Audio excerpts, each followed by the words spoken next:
This is StratNewsGlobal. I'm Amitabh, Revi, and you're watching The Gist.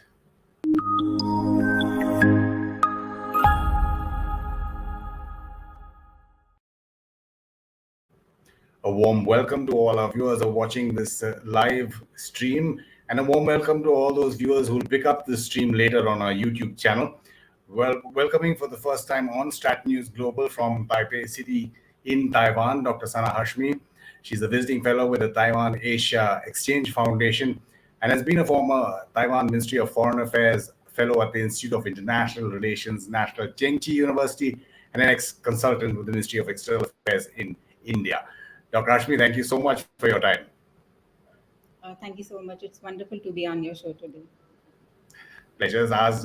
Dr. Hashmi, just looking at what's been happening in terms of the air incursions into Taiwan's air defense identification zone. Now, that's very different from, of course, airspace. But would you say that it has been ratcheted up, especially in light of two anniversaries? One was the founding of the CPC on the 31st of October, and 10/10, which is Taiwan's National Day. I strongly believe that the frequency has been increased and it's turning into a serious threat. And I've been saying that it's not a new development. This has been happening for a very, very long time, that China has been militarily intimidating Taiwan. But right now, the frequency has increased. Yesterday, we saw a record-breaking incursion. 56 PLA aircraft entered into Taiwan's ADIZ. And it's actually becoming a cause of concern for Taiwan and its military. And I feel that it's just not only for Taiwan, but also for the countries of the wider Indo-Pacific region, that it is becoming a cause of concern. Then China's repeated encroachment into Taiwan's southwest and ADIZ are direct challenges to Taiwan's interest and its sovereignty. And Taiwan is doing everything to defend its sovereignty. It's preparing for, I would say, it's not an inevitable conflict, but China is actually, what China has been trying to do is trying to set a pattern. And China is trying to normalize these incursions. So it is, of course, testing Taiwan's resolve and its preparedness. And apart from that, it is also testing its own preparedness against Taiwan. And as you also mentioned, that we have to see the timing. On October 1st, it was China's National Day. 100 years of CCP have been completed, and we are also moving towards Taiwan's National Day, double 10th day. So we have to see the timing. So China is becoming more and more aggressive with Taiwan, and I think this is becoming more and more noticeable, not only for Taiwan, but also for the international community. Sure. When you talk about the international community, let me just get to the US now. The US has been condemning what China has been doing all along, but especially off now. I just want to play out a soundbite of the White House spokesperson Jen Psaki when she was asked about the latest incursions into Taiwan's ADIZ. This is what she had to say, and then I'll come back to you, Dr. Hashmi. Sees its military, diplomatic, and economic pressure and coercion against Taiwan, and we have an abiding interest in peace and stability across the Taiwan Strait. That's why we will continue to assist Taiwan in maintaining a sufficient self-defense capability. We maintain our commitments as outlined in the 3 communiques, Taiwan Relations Act, and the 6 assurances. Our commitment to Taiwan is rock solid and contributes to the maintenance of peace and stability across the Taiwan Strait and within the region. We have been clear privately and publicly about our concern about the PRC's pressure and coercion toward Taiwan, and we will continue to watch the situation very closely. We urge Beijing to seize its military. That's Jen Psaki. Dr. Hashmi, now there is a question actually from Sai Vignesh, who says it looks like America will not interfere, seeing its statements which are mellowed down. But clearly China is, like you said, international community messaging, US messaging in particular. And many analysts also pointing out that what you pointed out, that testing Taiwan's military resolve, they're also kind of tiring down the Taiwanese pilots who have to constantly deal with these ratcheted up numbers of incursions, demoralize, some would say, the Taiwanese public, stoke Chinese nationalism within China. Then there are many reasons. Would you agree? Of course, as I said, that it's actually overwhelming for Taiwan's military as well, and it's overwhelming for the international community. But if you look at the statements by Taiwanese leadership, I think President Tsai Ing-wen, Foreign Minister Joseph Wu, all of them have said the similar thing, that we do not really expect a war, we do not want a war, but we are prepared for a war. And I think this is what we have to take from them. So even officials and the leadership, they are actually motivating the military that we are prepared for it. So I think this is what how we have to see Taiwan's preparedness against China. So I think this is the takeaway from Taiwan leadership statements. You alluded to it earlier, but when people talk about an invasion of Taiwan, is it not imminent? Is it a if, not when? Is it? How do you see it? In my opinion, I really don't think that China is going to invade Taiwan anytime soon. Uh, the stakes are very high, even for China and Xi Jinping. Of course, we have seen that China under Xi Jinping is becoming more and more aggressive, and it's not only with Taiwan. We have seen in the case of South China Sea, we are seeing in the case of India as well. And at the moment, I think India and Taiwan are the two countries that are dealing with China's aggressiveness. So I believe that in this context, we have to see, and this is what Taiwan also has been talking about, collective approach towards China's aggressiveness. Taiwan, though, even though Taiwan has been saying that we have to be self-reliant, but Taiwan is actually welcoming country support while moving towards self-reliance. So it is actually urging countries for a collective response against Taiwan's aggressive behavior towards Taiwan. You have written a lot, talked a lot about both India's policy towards Taiwan and Taiwan's foreign policy. Is also a question here. I think if I can find it, give me a second. Yeah, Hari Gautam, who says America is an unreliable partner, but losing Taiwan is bad for India. India's foreign policy, you have written, like I said, and talked about, doesn't necessarily have to always depend on what China is doing. There should be a standalone Taiwan policy and will benefit both sides either way, right? No, I also want to talk about other countries. Of course, India's support is important, but I think Taiwan has got bipartisan support in the US, and this is very important development because when Biden administration was coming, there was this realization, there was this speculation that Biden administration would not be as welcoming as Trump was towards Taiwan. But what I realized that, in fact, Biden administration is much more action oriented towards Taiwan now. We are seeing that it's not only the US is not only supporting Taiwan at the bilateral level, but it is also motivating other like-minded countries to support Taiwan. So I think from the international community, the message is loud and clear for Taiwan. Be it Japan, be it Australia, in fact, of course, the US is there.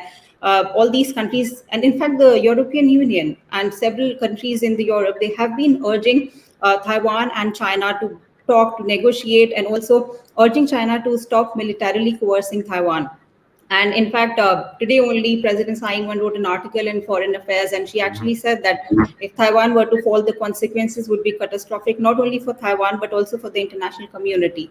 And this is the case for India as well. And in fact, Japan has openly talked about it. The white paper and the deputy defense minister, the defense minister, they have talked about how China's invasion of Taiwan would be detrimental to Japan's own interest, and Japan might have to think about defending Taiwan.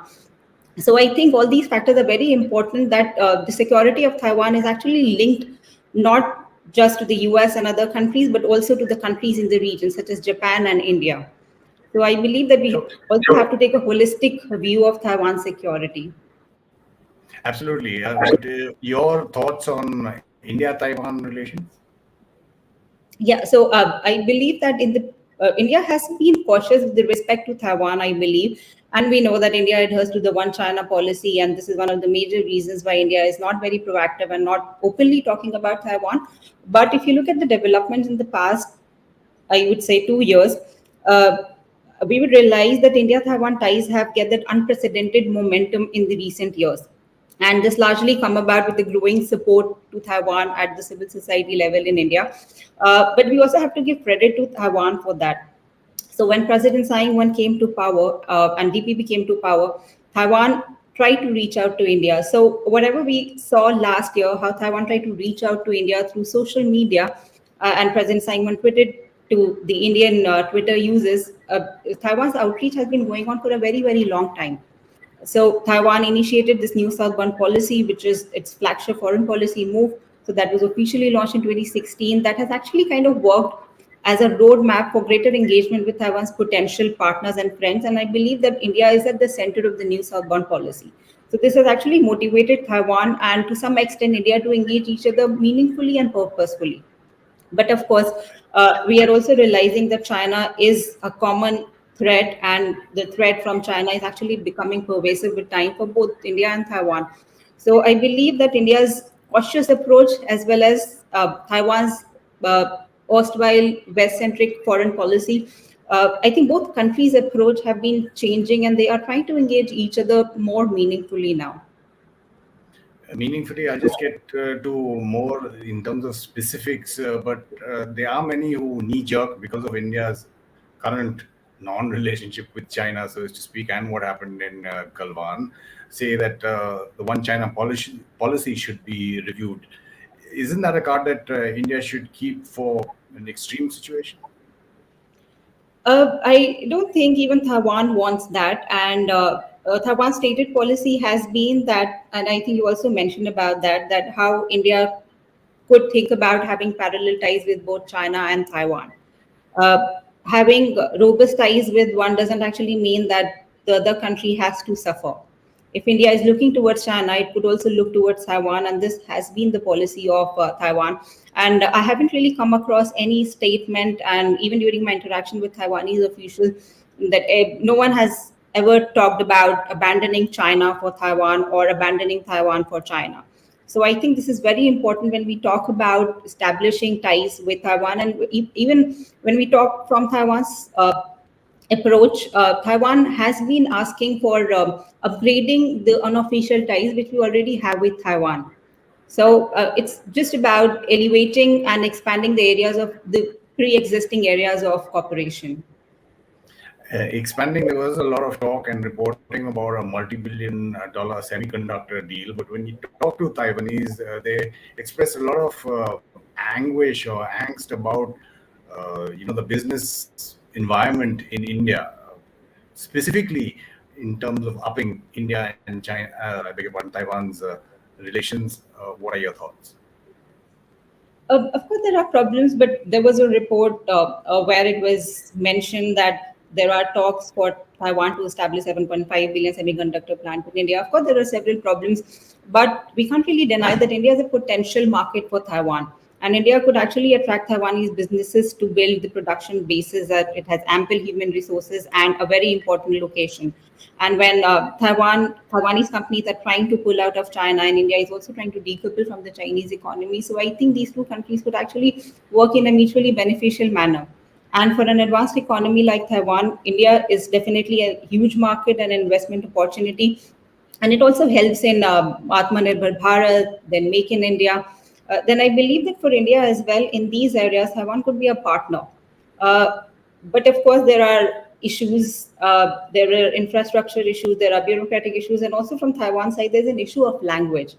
So, but of course, both sides. So, I believe that whenever we talk about India-Taiwan relations, India's main interest lies in the commercial ties, in expanding commercial ties, and India is actively persuading Taiwan to engage India more and enter into the Indian market. So, I believe that this is where the interest lies, and both sides are actually trying to address the shortcomings and bottlenecks. We're seeing a lot of these pictures that were put out by the president's office or MOFA or the Ministry of Defense on exercises that have been conducted of later. In terms of the imbalance militarily between Taiwan and China, how do people, normal people in Taiwan and officials actually look at it? I believe that when we talk about military asymmetry, forget Taiwan. I think even India and Sure. now other Middle Asian countries, they can't even match up with China's military defense budget and military capability. So I don't think that Taiwan, of course, Taiwan is trying to be self-reliant. Taiwan is developing its own, modernizing its own military and initiating several programs for that. But relying specifically on that is not going to work out. There is no way that Taiwan could really defeat China in an actual conflict. So I believe that this is, of course, to boost the morale of the people, and of course, the perception of Taiwanese towards China is also fast changing now. We are also seeing that more and more Taiwanese are identifying themselves as Taiwanese, and just 5% people Taiwanese identify themselves as Chinese. So there's a huge change in perception among Taiwanese towards China. But I think what Taiwan is actively doing is to engage in a dialogue with the like-minded countries. So I think with the emergence of the Indo-Pacific, this is one of the major developments, and I think one of the major developments that has happened for Taiwan. And even if you look at the countries are actively talking about Taiwan, and their policies have also changed. And it's just not about they're just not talking about maintaining the peace and stability in the Taiwan Strait. They're also talking about the importance of Taiwan as an indispensable partner. So their approaches are also changing. So I think this is one of the major reasons why China's aggression is also rising against Taiwan, that countries are becoming more supportive. They're speaking for Taiwan, and they're actually realizing the importance of Taiwan as a partner in the Indo-Pacific region. There's a question from Bruce Wayne about semiconductor cooperation or investment by Taiwan here. Is it even viable? There are lots of other issues. You talked about language, business environment. How realistic do you think that kind of cooperation is? Because we've seen, the semiconductor shortage across the world, how it's hit industries extremely bad. I think it's very important for India. This is the area of cooperation where India is actively persuading Taiwan. And as you mentioned, the world is facing the global semiconductor shortage, and Taiwan accounts for 60% of the global market share of the semiconductor chips. Of course, as I already mentioned, that there are bottlenecks, and India really needs to address the problems at home even before it thinks of inviting Taiwanese businesses or even TSMC to India. And India, I'm sure, is working towards that. It is going to take some time, but if it has started negotiation, if India is very serious about Atmanirbhar Bharat or Make in India campaign, then I'm sure that these are the problems that could be addressed, and work is being done to address these issues. But I also believe yeah, go ahead. that if this works out, this deal works out, this potential speculative deal works out, it is going to provide a much needed impetus to India's high technology manufacturing story. And India is very keen on engaging Taiwan when it comes to semiconductor. Undoubtedly. Another common question from Siddharth Krishnan, who says, talking about a scholarship crisis, maybe in India with regard to Mandarin and Chinese experts and vice versa. I'm not so sure about that. What about Taiwan, he asks, and how do they see Indian strategic policies like Act East and the Indo-Pacific? I strongly believe that Taiwan should be an official part of the Act East policy because it comes under the geographical purview of the Act East policy.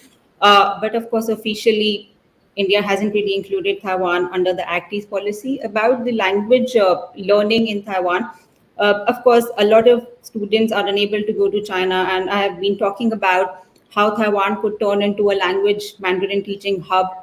And also there is a demand for Mandarin teachers from Taiwan to India. It's eventually going to happen, but there are several Taiwan education centers that are being established in Indian, mostly private universities, and the number is gradually increasing.